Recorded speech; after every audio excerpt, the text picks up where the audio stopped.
The most dangerous leader is the one who cannot see himself. Today, we are talking about awareness.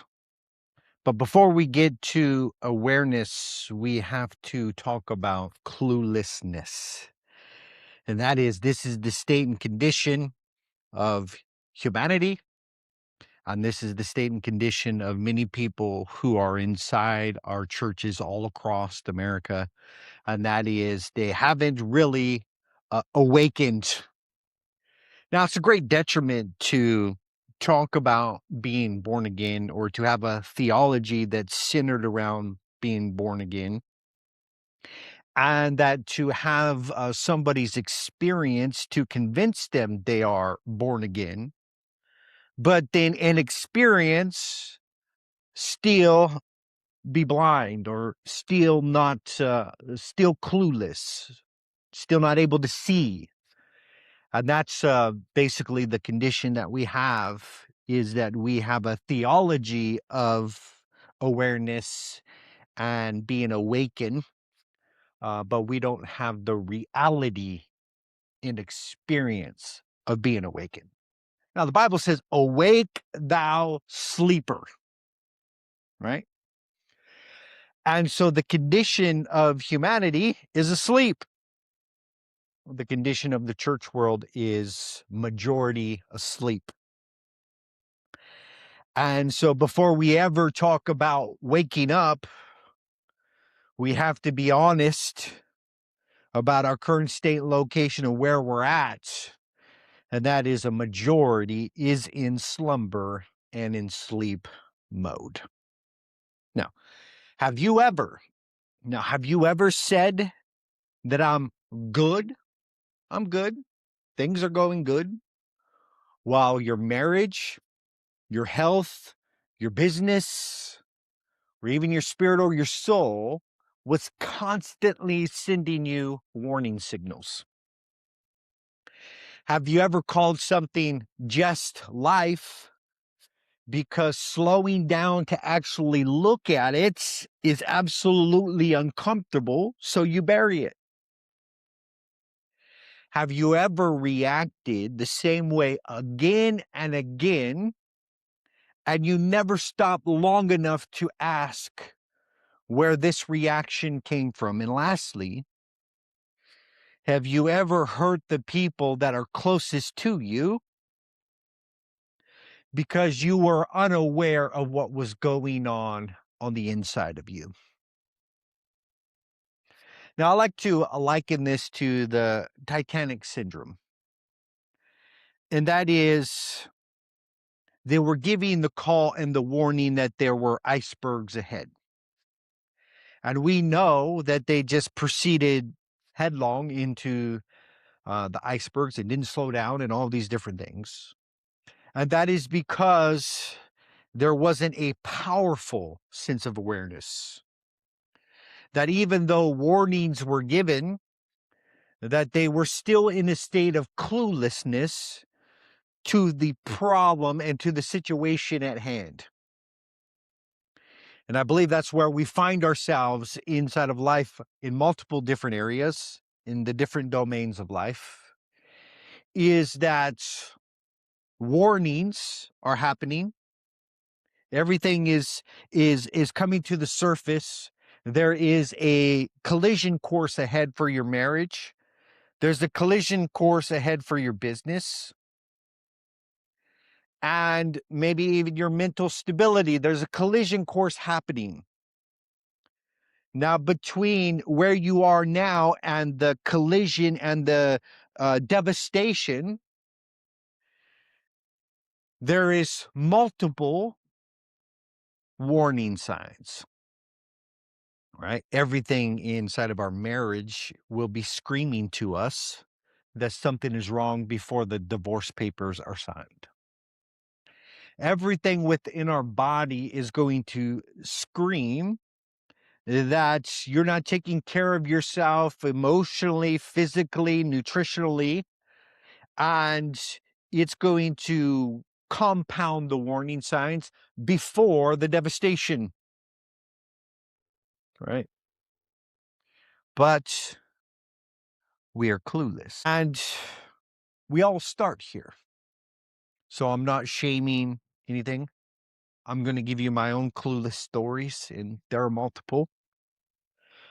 And it's not until the ability where we are aroused from our slumber that we begin to see clearly and are able to graduate from this kind of foundational stage one thinking. But it starts with, I'm absolutely clueless about what is going on here. Now, the way this would manifest is same patterns repeatedly over and over. So in the cycle of change, there is pre-contemplation. And this is the exact stage that I'm talking about. Cluelessness is pre-contemplation, is that I'm not even thinking about change. I'm not even considering change. It's not really on top of mind. Now, often during this time, it's possibly that the pain of the choices hasn't really stacked up yet, right? The haven't hit the iceberg. The consequence or the outcome and the fruit is like way in the future. And so I don't really feel like that I have to change. There's not enough pressure. I don't feel the need. I'm just like oblivious. Now, the way that I view this is kind of like burying your head in the sand, like the ostrich, right? Ostrich buries its head in the sand. I don't see evil. I don't hear evil. I don't feel evil. And it's just a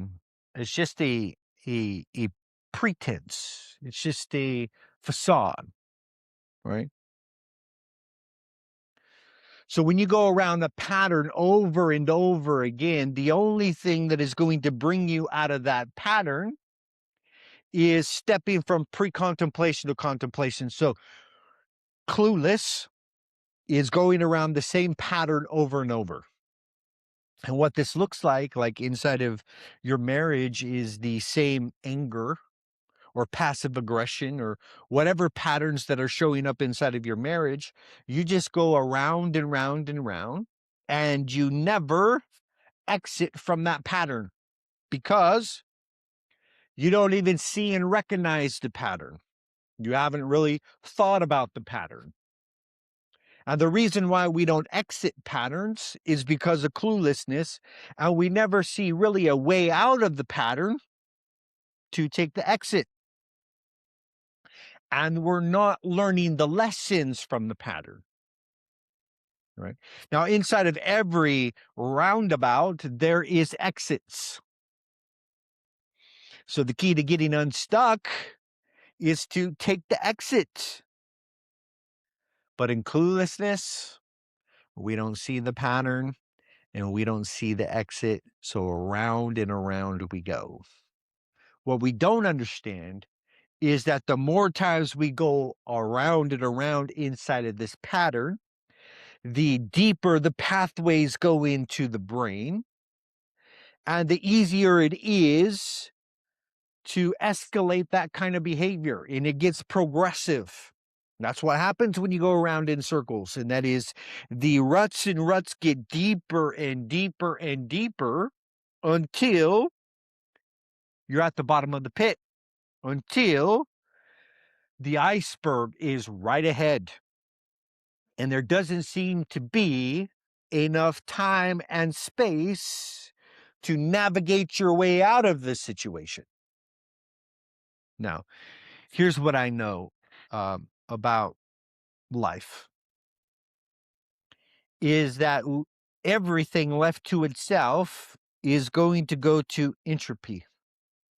And that is, everything left alone will progress into chaos and disorder.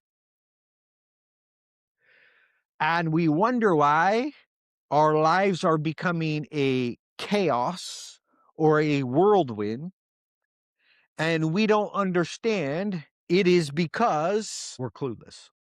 We don't even understand what's going on. Now, this happens in a lot of people in a sense of shock, right?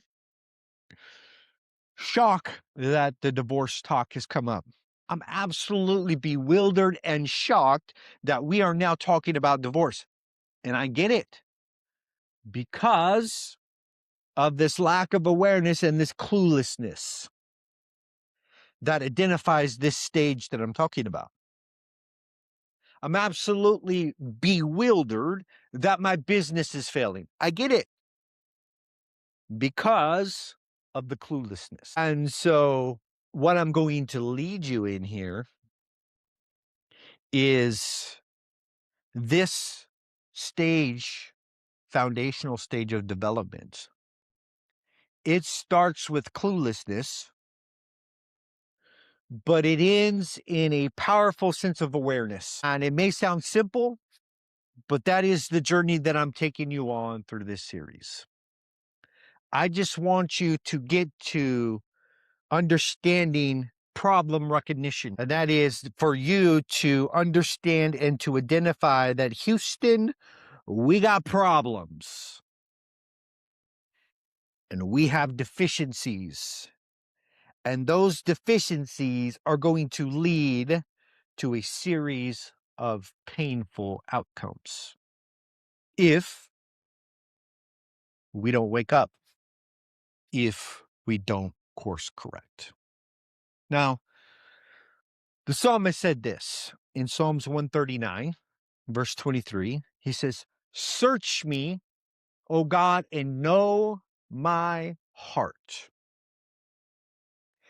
Test me and know my anxious thoughts, and see if there is any offensive way inside of me, and lead me into the way of everlasting." Now, there's something that I want to point out here is that David is not under the assumption that he fully knows himself. And what he is doing is asking God to search him, because the cluelessness that we all have in different stages of life, and you could be clueless in marriage and aware in business. This is kind of the amazing or reality about these principles here. And that is, you could be aware inside of your relationship with God, but clueless on how to take care of your body in fitness and nutrition, right? And these don't always correlate to the same degrees. And so, that being said, that David knows that he doesn't know himself fully. Now, we want to get to a place where we're fully aware. And by that, I mean a state of maturity where our eyes are open, we're willing to face the truth. We can acknowledge what is inside of every domain of our life. We can look at that, we can see it, we can know it, we can face it with honesty, right? And maturity looks like doing that in each area of your life, right? So David wants to know what is going on in himself in a deeper fashion. Reveal my heart to me. Now, this is a dangerous prayer, I will confess, because the unconscious is the darkness and the patterns and the personal demons that still have hold, and the detrimental belief systems that you're still attached to, right? And if you were conscious of these things, and the more you become consciously aware of these things, the more change happens. But the reality is that we are not consciously aware of these things. And so we need to come out of cluelessness into conscious awareness. Let me tell you, everybody is running on a program. And that program and that script is unconscious to many, many people. And that is, there are not consciously aware of the program that is dictating their life. The Bible says, be not conformed to this world, but be transformed. But we don't understand that we have been in a conformity process since the day we were born, and we were being formed and fashioned into world and its ways and its system. And we've been programmed to fail, and we don't even recognize it. We don't even see it. The tools and the belief systems and all these different things, they never get challenged. We don't notice them because we are absolutely clueless. Let me give you an example of how clueless we are. They did this study. It was the money tree. And they, in the night, they attached money to this tree where thousands upon thousands of people walk by every single day. And they put a camera up and they filmed this scenario. And would you know it? That the majority of people just walked on by and didn't even notice that there was money dangling from a tree.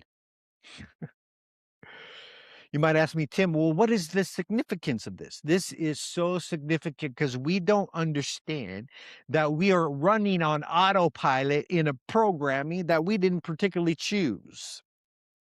And we are not consciously aware of our surroundings and things and everything that is going on around us.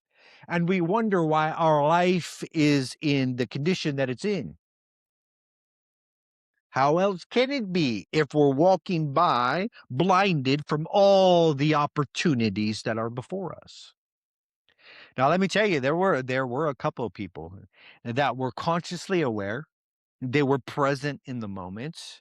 And when they walked by that tree, they looked up into the tree and said, oh my gosh, there's money in the tree. So what did they do? They started snatching it. Right?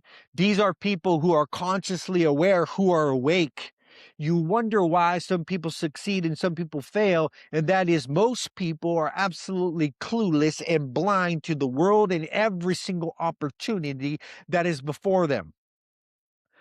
They'll most likely get to the end of their days and say, God, why didn't you do this? And why didn't you do that? And he would say, you were so self-consumed and so trapped and so blinded. I gave you all of these opportunities and you didn't see a single one.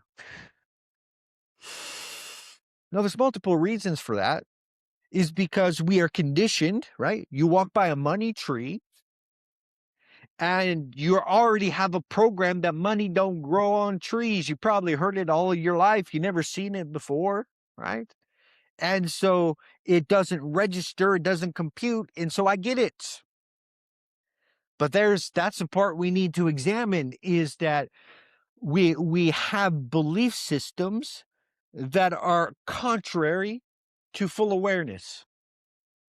I can say that money doesn't grow on trees, but here I am in a situation where there is money on a tree. Detrimental belief systems keep us from awareness, keep us in a state of cluelessness. What also keeps us is that we're just going about our day. And what I see with people walking by this or by this tree is they're all talking on their phones. They're looking on their phones. They got their luggage. They're going to the airport. They got people, places, and things, and all this different stuff. And we are so consumed with information and activities and all this different stuff, we wouldn't even have time to see clearly if we tried. And that is, we don't create enough space and time that brings us into present awareness. Now, let me tell you that we come by this honest. Like, I've had multiple different scenarios in my life that were totally devastating, whether it was the destruction of my dissolution of my first marriage, or the utter falling apart of my body, or living in shambles where I once was able to provide well, and then I found myself inside of a trailer park. Not that there's anything wrong with the trailer park. I'm just correlating that I once provided for myself well, and then I didn't. And so I had all of these different areas of my life that came face to face with this entropy. And I had to face that I caused and allowed this thing to happen. Let me tell you something. Your body doesn't fall apart overnight, usually. Your marriage doesn't fall apart overnight, usually. There's a disintegration process that is going on. But we're unconscious that it's even falling apart. We don't even see that it's falling apart. Now, there was this show of what happens inside of life when men in humanity are no longer present, like what happens to these sites and these buildings and everything goes through entropy and begins to disintegrate and fall apart. Why? Because of maintenance. Now, we should have been given a warning label for life saying maintenance is required. That would have done us a great sense of justice, is that if you're going to have anything great, it's going to have to be maintained. And you're going to have to feed whatever that is with plenty of seeds and plenty of nurturing and all these different things in order for it to grow big. But I can guarantee you that maintenance is required. But cluelessness, don't even see the disintegration. Now, the number 2 principle from David is that he invites God into the hidden places of his heart. And this is symbolic of the unconscious. I want you to search my heart, to know my heart, and I want you to test me.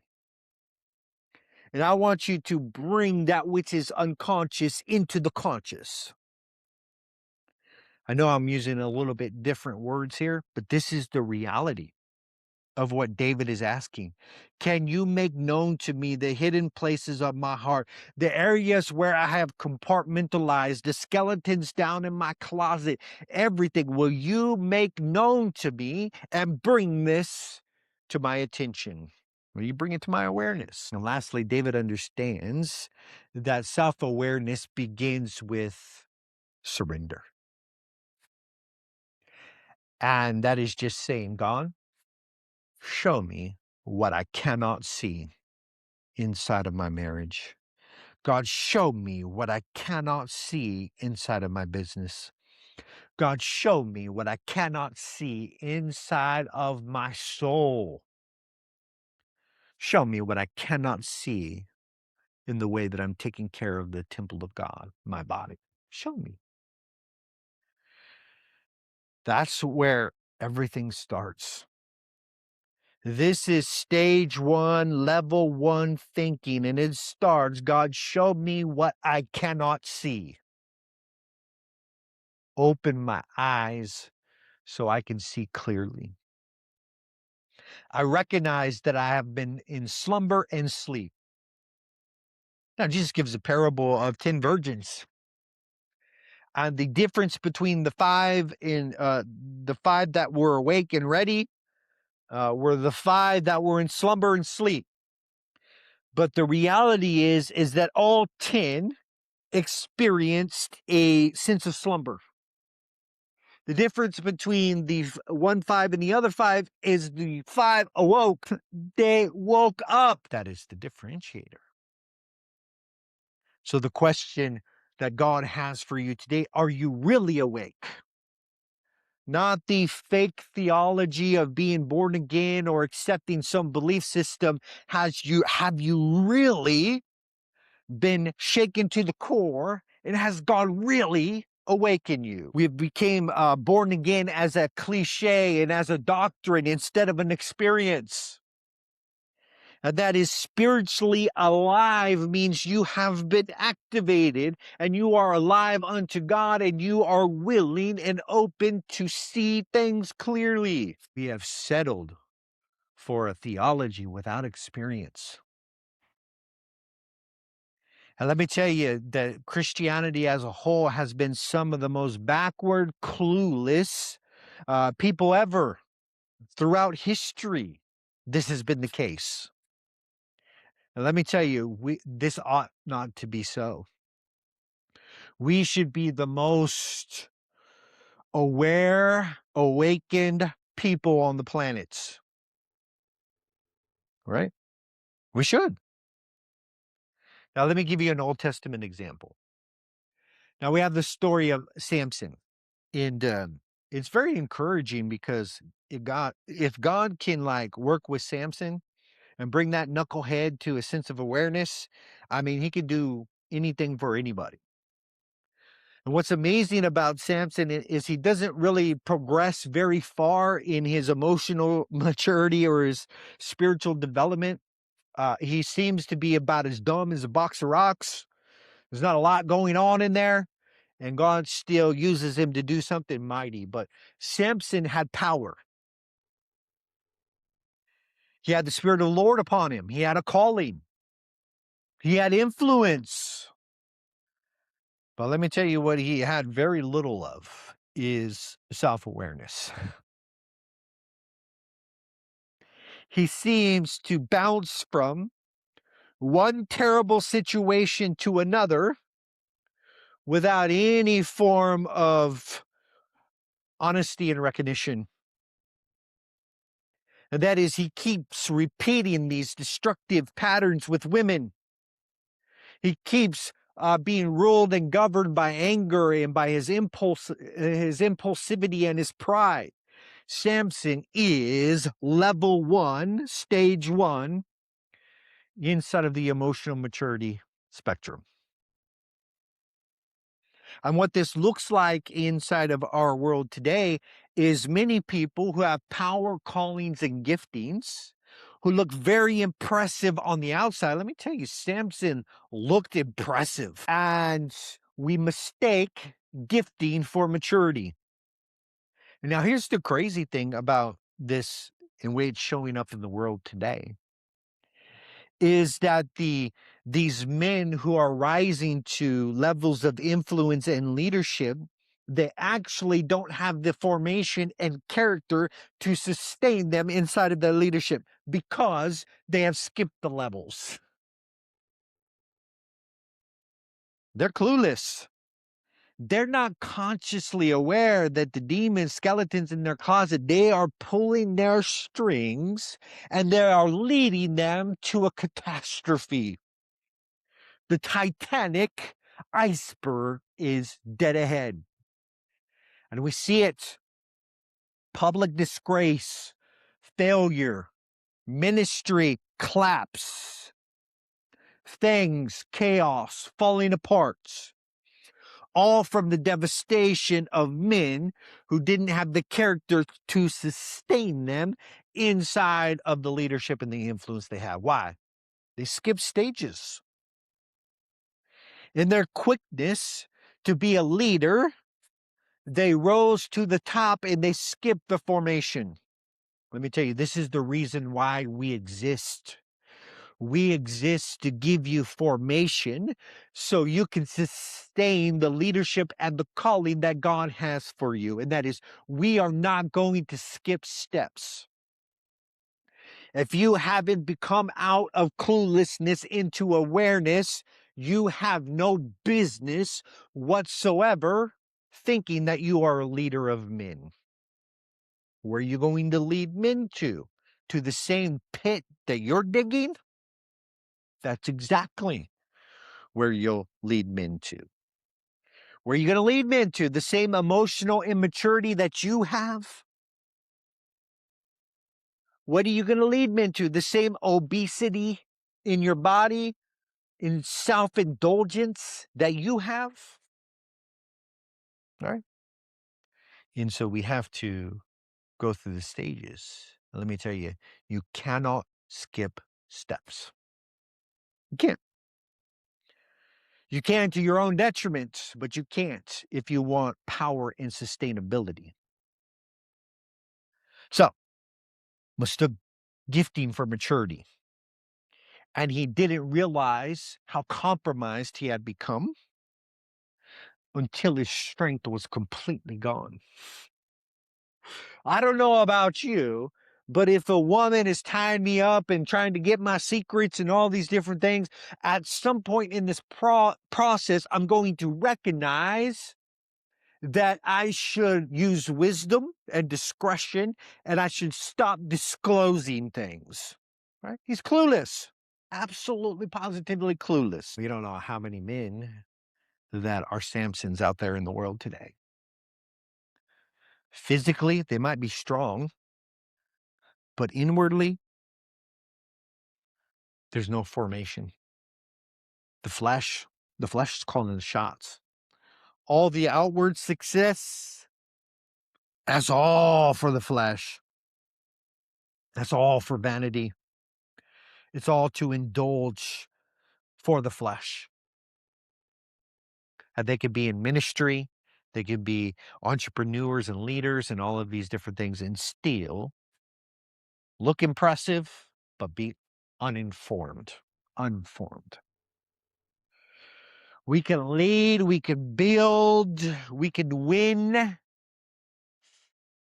while neglecting our soul, while neglecting our health. Let me give you two examples. A.W. Tozer. On his death, his wife proclaimed, "He loved the Lord, but he didn't love me." And he left the devastation of his kids who really didn't know their father. The only thing that they knew that he was religiously, passionately in love with God, and he spent all of his time in ministry and prayer and intimacy and wrote all of these books about it. And he's an authority on the subject, and he is an unformed man. He didn't go through proper formation. And yet he was touted as somebody who is an expert or an authority in intimacy with God. And let me tell you, your intimacy with God doesn't mean a hill of beans if it doesn't connect you to intimacy with others, intimacy with yourself, intimacy with your mission, all of these different things. It doesn't mean nothing. And for somebody to throw his family on the altar as a sacrifice for his ministry and for his God, shouldn't be praised, shouldn't be allotted, shouldn't be a man that is considered with any form of authority, uninformed. Now, we have men doing this all the time, sacrificing their marriage and their kids for the almighty dollar, sacrificing their marriage and their kids for their ministry, right? All the time. We also have the business and the entrepreneur who forsake their family and their health. It's all about the almighty dollar and making money. I'm going to build this building. I'm build this thing. I'm going to show the world that I am somebody and that I am significant. And so they go full force into business. They're very successful inside of that realm until the divorce papers are slapped down and their wife takes half the money anyways. Their kids, they never want to see them because it was a dad that they did not know. And after they leave house, they never call and they never come around. You know what this person usually does? Gets some sort of trophy bimbo wife that wants him for his money, but he ends up dying alone. Or he goes all in for his business and forsakes his health. And then right when something big happens or they're going to enjoy their life and retire 50, 60 years old, couple years, they fall over dead. Why? They sacrificed their soul, their body, their marriage for all of this. You see, the devil doesn't come to us in this dotted line, sign the con, says, get obsessed with this and forsake all others. That includes your family, includes your health, includes all of these things. Right? Very, very simple the way this happens. So, cluelessness often looks like confidence on the outside. That's why it cannot be, you can't look on the outside and see whether a man has graduated stage 1 or not, level 1. You can't really tell by exteriors because they usually could have an amazing business. They could have what appears to be a good marriage, but we don't see inside. They have well-behaved, respectable kids, but we don't see the parenting that is happening on the other side. All of this comes to a head in a much later date. So we can't see it. And it appears confidence on the outside. But let me tell you this, and this is the main principle of this that I want to get across, is eventually what a man refuses to see is going to cost him. Me refusing to look at my health caused me big medical bills. $50,000, $60,000. Right? These are big medical bills. And I'm the one that put myself in this position. It cost me. My first marriage and the dissolution and the all of that stuff that happened.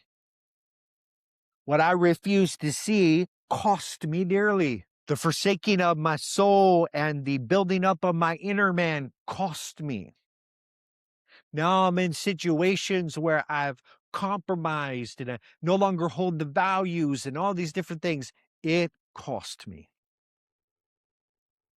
Just like the Titanic. Now, the goal in all of this is, wouldn't it be much better to go through formation and have the strength and stability inside of the calling, the mission, and everything else, and sustainability, than it would be to not have formation and collapse. You see, we spiritualize a lot of things, but these houses that were built that Jesus talked about, the 2 houses, this is exactly the frame that he's talking about. That the situation, the storms, and all of this stuff of life is going to come upon both men. And it's going to reveal where the house was built. And the one house, of course, collapses, the utter devastation of it. Why? Foundation and formation is not there. But the other one stood and was strong and stable and steady. Why? Because the foundation and the formation was there. That's why we begin here. Now, in leadership, this looks like that we are unaware of our patterns. That is, we're calling our reactions, our triggers, and all these different things part of our personality or whatever. But we don't correlate it to the places within us that need the healing and restoration of the soul. We don't correlate it to our emotional immaturity. We don't correlate it to the fears and the detrimental beliefs that still have hold, that I have aligned with and I've sided with. We don't deal with the stuff. We never trace back our family of origin and see where we picked up some of this stuff. We're not consciously aware of anything. And so we minimize the pain instead of examining it. My past is not affecting me today. It's not that big of a deal. Therapy is a joke. Spiritual development, inner healing, that's for weak people. Like all of this different stuff that all it is a resist mechanism for change. I put up a hard stance of resistance from a belief system so I don't have to change. This kind of man, he hurts others without even being aware of it. And most likely when someone calls him out and gives him a mirror in a sense of awareness, he gets defensive and upset and resistant. And that is cluelessness is that I don't even see the impact that I'm having in my family. I don't understand how my emotional state creates the culture inside of my home. I don't see that how I am showing up as a father is directly correlated to my mission and my legacy. That is, everybody around the man is feeling the weight. Children, wife, team, friends, church, community. Everybody is feeling the weight of the man who is avoiding, who refuses to see. We don't even know that we are showing up as a man about 25% efficacy. Now, God wants us to show up in all of these areas of our life in each domain and begin to rock. God wants us holistically, all areas, all domains, everything matters, and to build those up so we can stop the pain, mainly that we're causing. Now, this man, because I know him very well, because I've been there, has been through multiple difficult situations and has seemed to overcome them, and that he confuses surviving with thriving. Yeah, I faced this challenge and I got through it, and I faced that challenge and I got through it. I faced that challenge and I got through it. And he doesn't even understand that he is just merely surviving. It doesn't mean that his family is functioning well. Does it mean that he's leading well, himself well, his body well? None of that stuff. Just surviving. Now, this shows up in the way we make decisions. Clueless leaders are reactive. They don't even particularly know the stimulus and what they're reacting to. Oh, I got an instinct about this. Sure.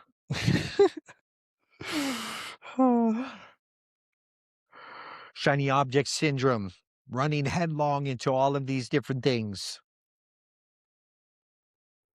Never slowing down to reflect and to discern and to tap into wisdom. Cluelessness.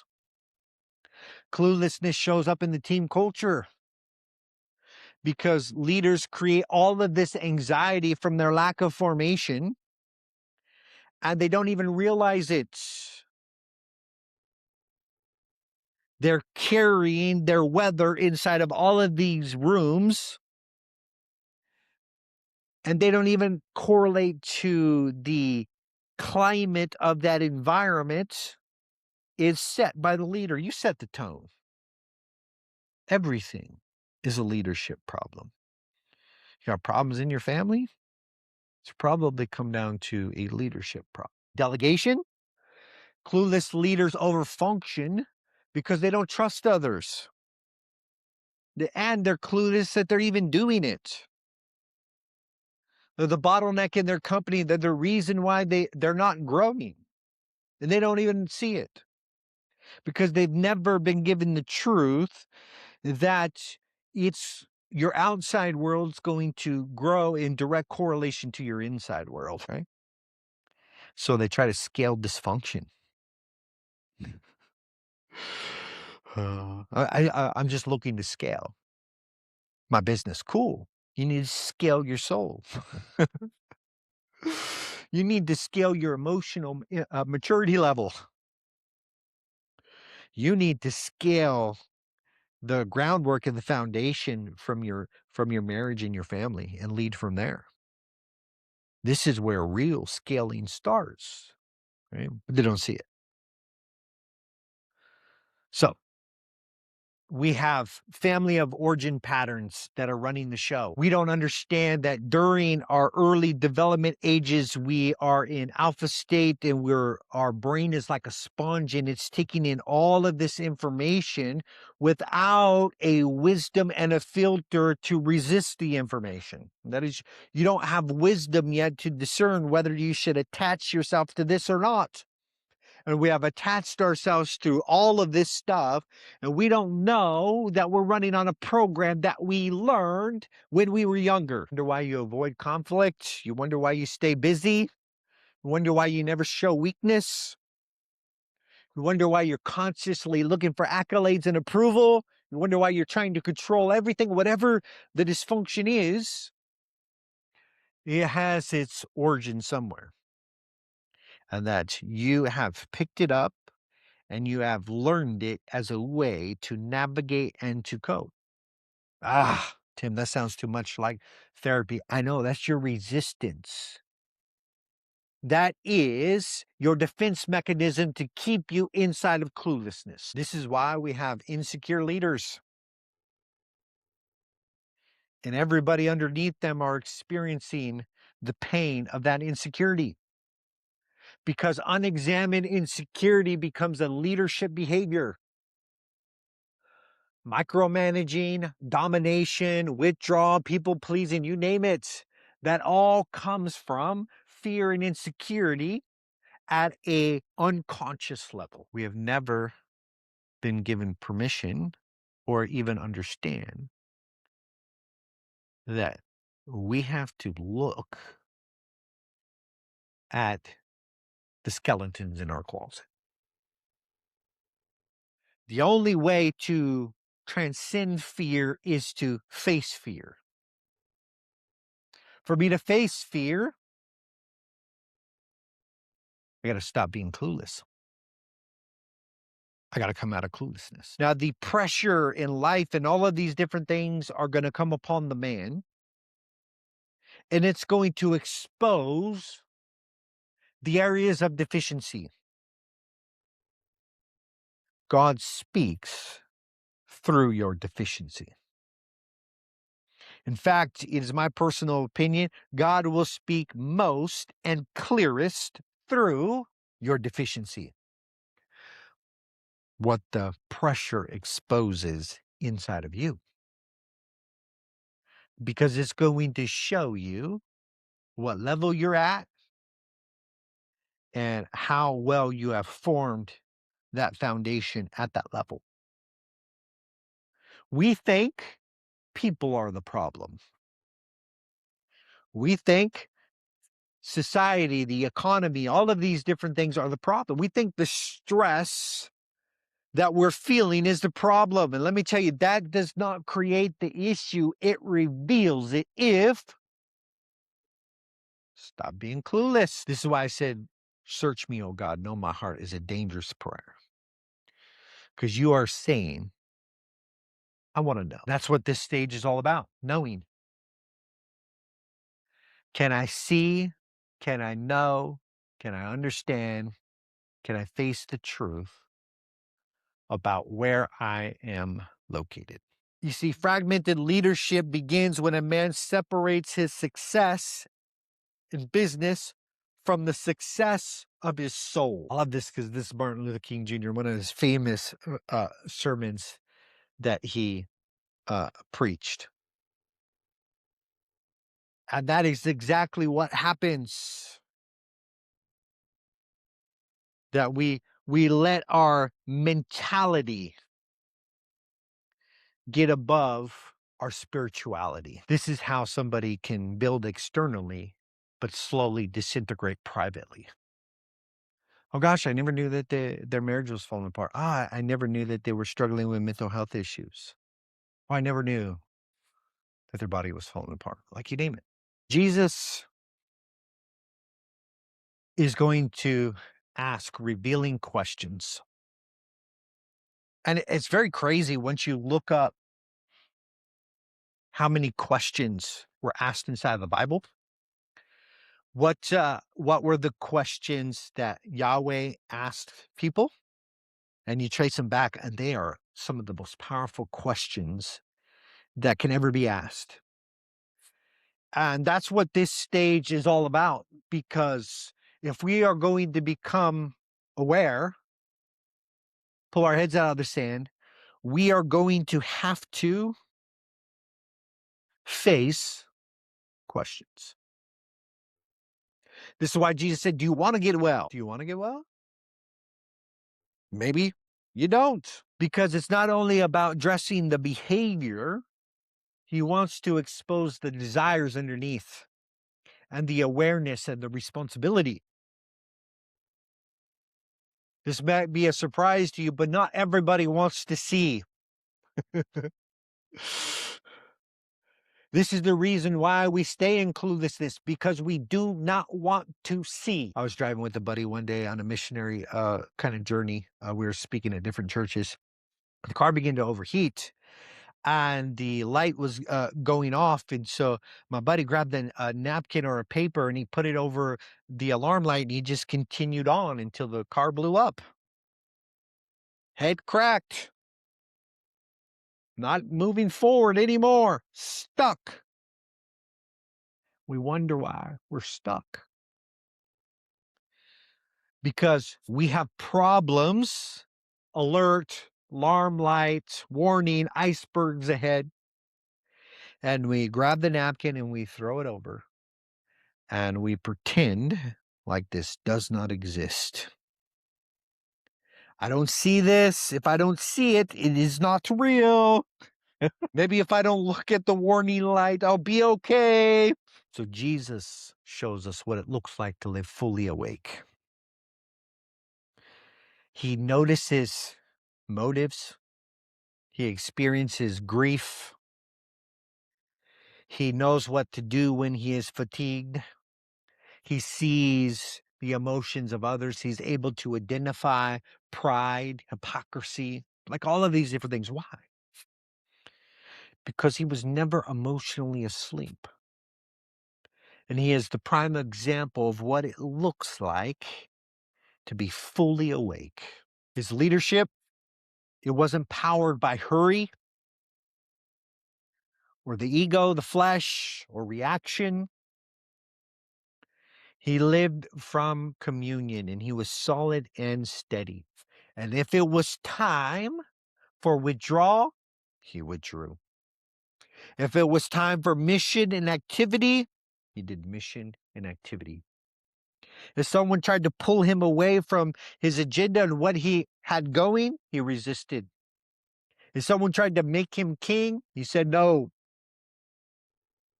Right? You see, Jesus formed these men by helping them see themselves. Not only did Peter have courage, but he had pride.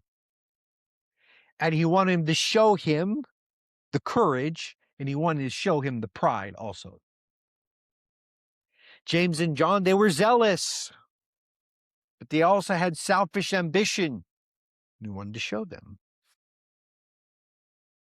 Thomas, forsaking all to follow Jesus, and yet he had doubts. Christ wanted to show them, to bring them to the surface so it can be revealed. All right? So where is this showing up in your life? First, your love. That is your marriage, your fatherhood, your relationships. Where might your wife, children, and closest friends experience pain from your cluelessness? That you have minimized and ignored the damage that you are causing. In your impact, that is your business and your mission. Where are your reactions, your control, your avoidance, your blind spots shaping the culture more than your values? You can have values posted on the wall, but if your formation has not integrated and embodied those values, doesn't mean anything. Number 3, in your frame, where has your body been telling you the truth about the stress, emotions, exhaustion, neglect, the lack of discipline, like all of this stuff? What has it been communicating to you? And lastly, inside of your essence, and that is, where do you need to pray, God? Search me, God. Reveal, show me. Show me what it is that I don't know about myself, right? Cluelessness. It's not an aggressive form of rebellion that would take an active conscious stance. This is an unconscious state, but it is still required for you to come out of that stage. If we're ever going to go to stage 2 inside of our personal growth and development, inside of a leader, cluelessness can even be on the table. Cluelessness is a life that is lived without reflection. It's a life that does not face questions. In fact, questions are resisted. But let me tell you, you cannot become a deep, empowered leader and steward what you refuse to see. And this journey to awareness is the Spirit of God, it is the mercy of God. And right now, in this journey to awareness, step 1 is to acknowledge that you have been unaware of so many things and that you have been clueless. And this is the first step on the road to maturity.